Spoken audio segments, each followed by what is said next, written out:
Yggdrasil and the Nine Worlds.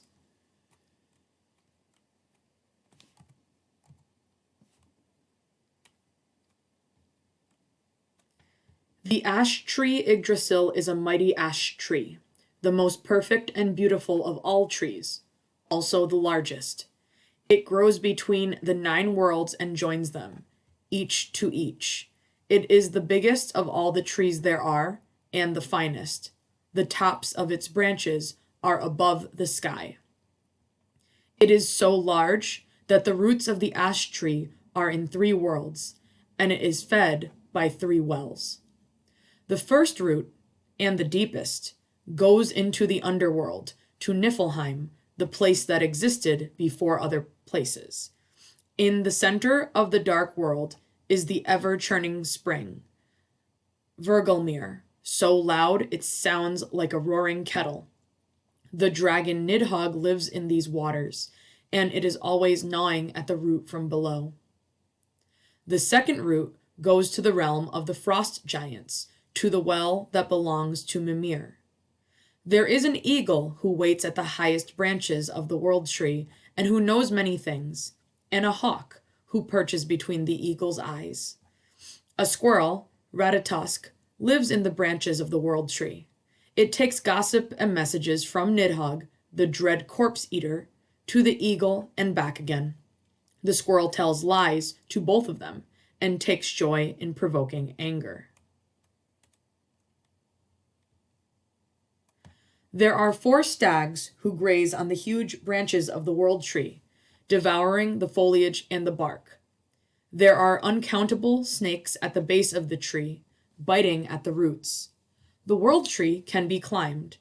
It is from this tree that Odin hanged himself in sacrifice, making the world tree a gallows and himself the gallows god.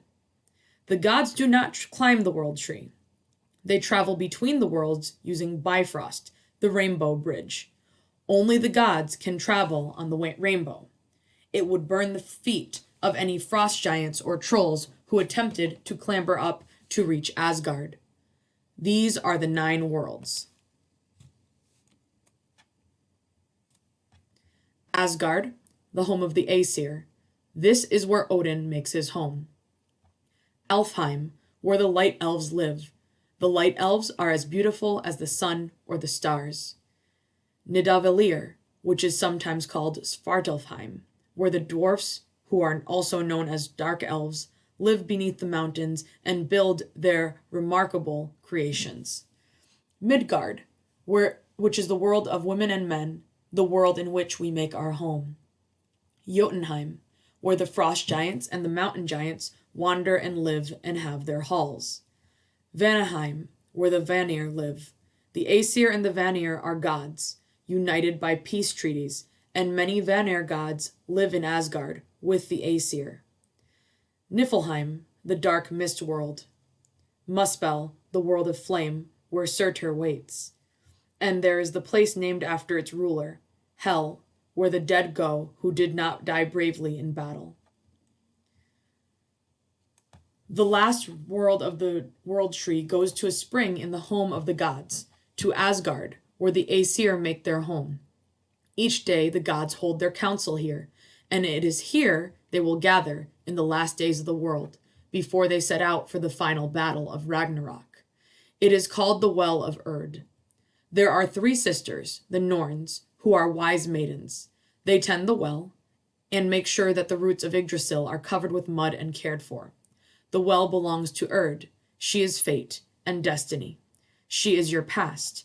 With her are Verdandi, her name means becoming, and hers is the present, and Skuld, whose name means that which is intended, and her domain is the future. The Norns will decide what happens in your life. There are other Norns, not just those 3, giant Norns and elf Norns, dwarf Norns and Vanir Norns, good Norns and bad, and what your fate will be is decided by them. Some Norns give people good lives, and others give us hard lives or short lives or twisted lives. They will shape your fate there at Erd's well.